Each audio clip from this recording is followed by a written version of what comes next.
La famille Wallenberg. Même si leur nom ne vous dit rien, ils contrôlent une part immense de ce que nous utilisons chaque jour.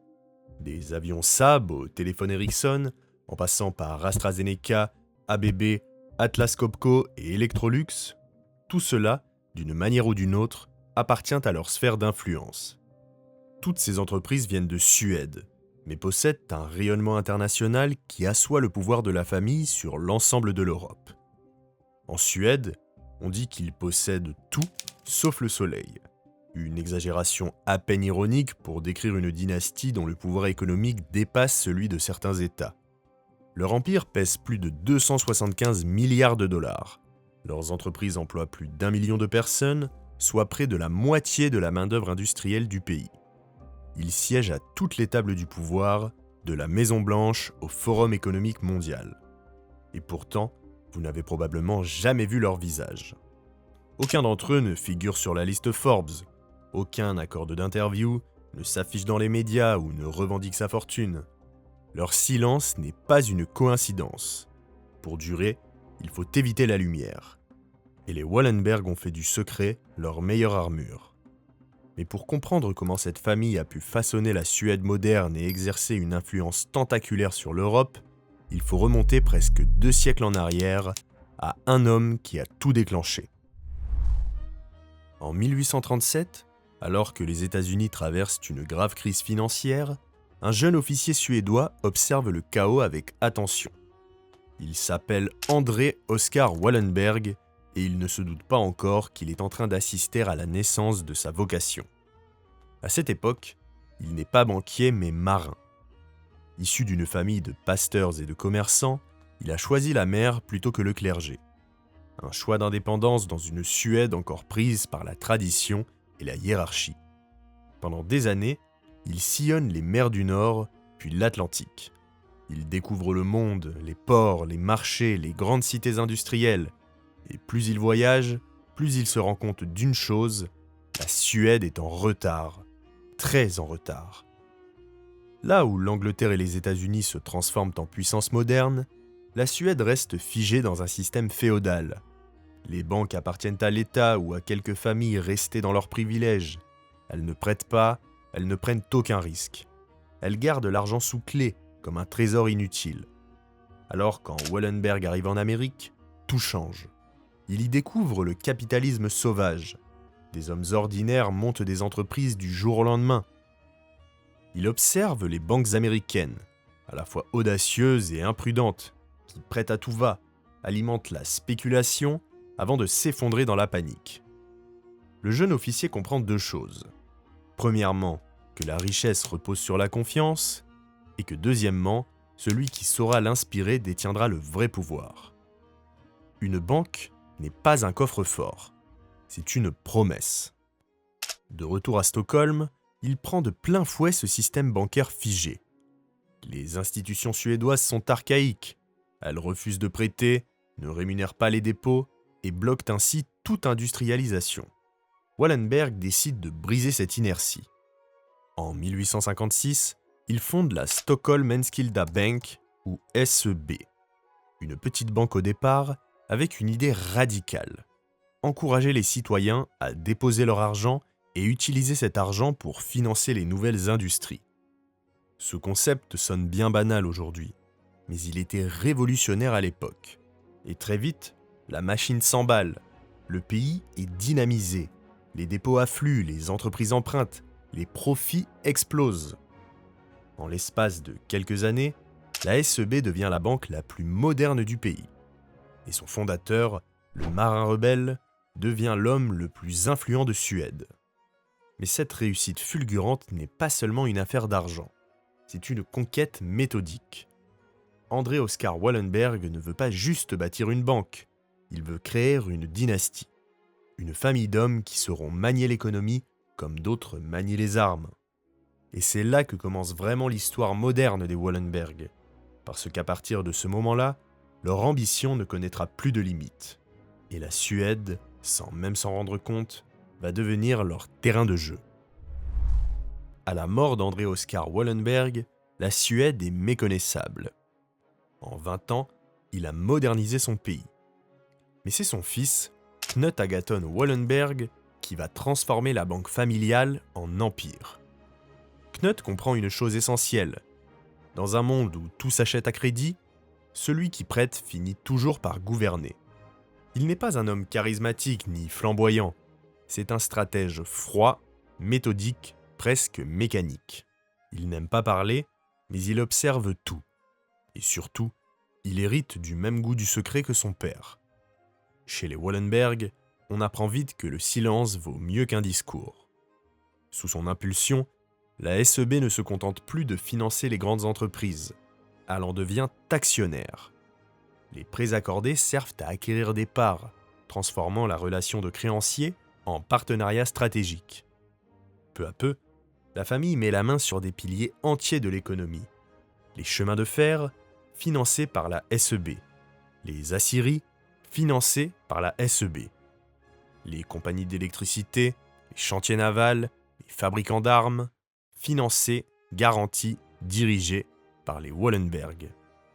En quelques décennies, ils ne sont plus seulement les banquiers de la Suède, ils en sont les architectes. Mais en 1916, le gouvernement réagit. Il interdit aux banques de détenir des participations industrielles, créant une concentration excessive du pouvoir. Les Wallenberg contournent immédiatement la loi en créant Investor AB, une société holding indépendante qui devient le réceptacle de toutes leurs participations. C'est un coup de maître. Officiellement, la banque reste conforme à la loi, et en pratique, rien ne change, le contrôle reste entre leurs mains. Et plus malin encore, les Wallenberg ne cherchent jamais à tout centraliser. Ils créent un réseau de filiales, de fondations, de holdings croisés. Un labyrinthe juridique que seuls les initiés peuvent comprendre. C'est un système où chaque société détient une part d'une autre, où tout le monde dépend de tout le monde. Si bien que même si un gouvernement voulait les attaquer, il ne saurait pas où frapper. Ce modèle, fondé sur la discrétion et la permanence, deviendra la marque de fabrique du clan. Knut Wallenberg forge ainsi la doctrine familiale. La richesse n'a pas pour but de s'afficher, mais de se perpétuer. Pas de faste, pas de scandale, seulement de la continuité. Jusqu'ici, tout va bien. Mais leur domination allait être mise à l'épreuve comme jamais ils n'avaient connu encore. La Seconde Guerre mondiale approche. Quand la guerre éclate, la Suède proclame sa neutralité. Mais économiquement, elle est tout sauf neutre. Son acier, ses machines, ses composants sont indispensables aux deux camps. Et à la tête de cet équilibre fragile, on retrouve les frères Jacob et Marcus Wallenberg. Jacob, basé à Londres et New York, travaille avec les Alliés. Marcus, installé à Berlin, traite avec les industriels allemands. Ensemble, ils font de la neutralité suédoise un art de l'ambiguïté, un pied dans chaque camp pour que la famille sorte gagnante quoi qu'il arrive. Leur banque gère les comptes d'entreprises allemandes tout en finançant des exportations alliées. Investor AB investit simultanément dans les sociétés des deux blocs. Certaines opérations frôlent la fiction. Marcus rachète temporairement des parts du géant allemand Bosch pour protéger l'entreprise de la saisie par les Alliés, avant de s'engager à la revendre au Reich à la fin du conflit, moyennant une généreuse commission. C'est un jeu dangereux, mais parfaitement légal dans la zone grise de la neutralité suédoise. Les Américains soupçonnent. Des rapports du Trésor évoquent des connexions Wallenberg-Axe. Pourtant, Jacob réussit à éteindre le feu diplomatique. Il plaide la cause de la neutralité, rappelle que la Suède sert aussi d'intermédiaire financier pour les Alliés, et sort de Washington les mains propres. Pendant ce temps, un autre Wallenberg se distingue. Raoul Wallenberg. Il est différent des deux autres. Diplomate idéaliste, il part à Budapest en 1944 avec pour mission d'aider les Juifs hongrois menacés de déportation. Ce qu'il fait dépasse tout ce que l'on pouvait imaginer. Il imprime des milliers de passeports de protection qui font passer leurs détenus pour des citoyens suédois. Selon les estimations, il aurait sauvé entre 10 000 et 30 000 personnes. Mais son courage aura un prix. Quand l'armée rouge entre dans Budapest, les soviétiques l'accusent d'espionnage. Il est arrêté, emmené à Moscou et ne reviendra jamais. Sa mort reste un mystère, et pour beaucoup, c'est une tache tragique sur le blason familial. Pendant ce temps, Jacob et Marcus rentrent en Suède. Leur stratégie a marché, les Alliés ont gagné, et les Wallenberg sont restés intacts. Leur fortune n'a pas été touchée, leurs entreprises ont survécu. Après 1945, les journaux américains parlent de Raoul le Sauveur, pas de Marcus le Financier. L'histoire a choisi son héros, et les Wallenberg ont, encore une fois, gagné sur tous les fronts. Un visage froid et financier d'un côté, un visage humaniste et héroïque de l'autre. Et ensemble, ils effacent tout soupçon. L'un des épisodes les plus ambigus de leur histoire est devenu ainsi un bouclier de vertu. L'après-guerre propulse la Suède au rang de puissance industrielle mondiale. Tandis que l'Europe se reconstruit, le pays exporte ses aciers, ses turbines, ses avions et ses téléphones. Au centre de tout, la galaxie Wallenberg. Investor AB détient les parts, et les fondations Wallenberg veillent à préserver l'ensemble. La famille comprend qu'à cette échelle, le véritable pouvoir ne réside même plus dans la propriété, mais dans la structure. Encore plus qu'avant, leur modèle progresse vers ce labyrinthe de sociétés interconnectées, où les capitaux circulent sans jamais s'exposer. Officiellement, les holdings et les fondations sont indépendantes. En réalité, elles répondent toutes à la même philosophie, protéger le pouvoir en les rendant invisibles. Leur devise « être sans paraître » devient un mode de vie. Par leur fondation, ils financent universités et laboratoires. La fondation Knut et Alice Wallenberg devient le plus grand mécène scientifique du pays.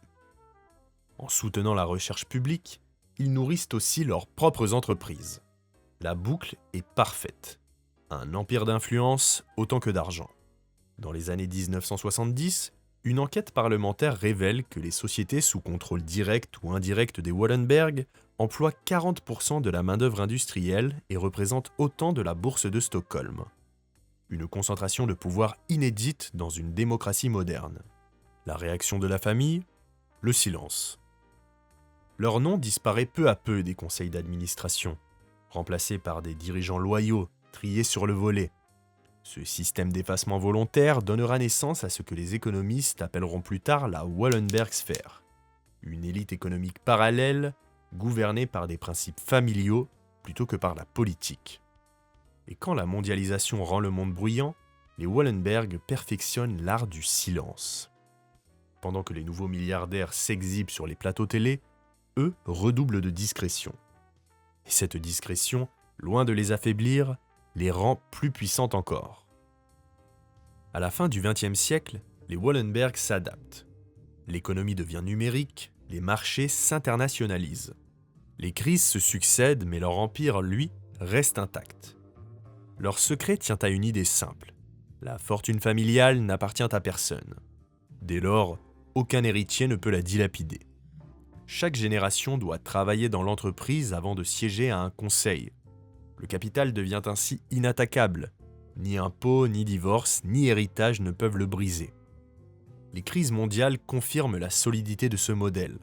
En 2008, la SEB traverse la crise financière sans s'effondrer. En 2020, AstraZeneca devient un acteur clé de la pandémie. Ericsson profite de la 5G et les fondations investissent massivement dans la recherche médicale. À chaque secousse du monde, les Wallenberg gagnent du terrain. Aujourd'hui, leur influence dépasse celle de bien des gouvernements. Ils investissent en Chine tout en collaborant avec l'OTAN, vendant à la fois au secteur civil et à la défense, et se présentant toujours comme neutres. Comme dans les années 40, cela leur permet de traiter avec tout le monde sans jamais se compromettre. Nous ne faisons pas de politique, nous faisons du long terme. Le temps, pour les Wallenberg, est un capital, et tant qu'ils en disposent, rien ne peut les atteindre. Cette obsession du contrôle a ses parts d'ombre. Certaines entreprises du groupe ont été éclaboussées par des scandales. Ericsson, accusé d'avoir versé des millions pour protéger ses routes commerciales au Moyen-Orient, des exportations vers la Russie malgré les sanctions. Chaque fois, la même réponse tombe. Nous n'étions pas au courant. La neutralité, jadis arme de survie, est devenue un alibi. C'est le paradoxe final. est le génie du pouvoir silencieux des Wallenberg. Ils contrôlent sans jamais paraître responsables. Aujourd'hui, leur nom n'inspire ni haine ni admiration. Il n'inspire tout simplement pas, car il est inconnu du plus grand nombre, et c'est exactement ce qu'ils veulent. Les Wallenberg ne sont ni des héros, ni des tyrans. Ils sont l'incarnation la plus pure du pouvoir à long terme. Rationnel, efficace et sans visage. Un pouvoir qui n'a plus besoin d'émotions pour exister. Depuis plus d'un siècle et demi, les Wallenberg règnent sur la Suède sans trône, sans armée, sans drapeau. Ils ont prêté au roi, financé des guerres, bâti des empires et modelé un pays à leur image. Sobre, discipliné, méthodique. Ils ont prouvé qu'il existe une forme de pouvoir plus durable que la politique, plus discrète que la fortune, plus puissante que la célébrité. Et dans un siècle obsédé par la lumière où chacun cherche à briller, ils rappellent une vérité dérangeante. Le vrai pouvoir ne fait pas de bruit, il se cache et il attend.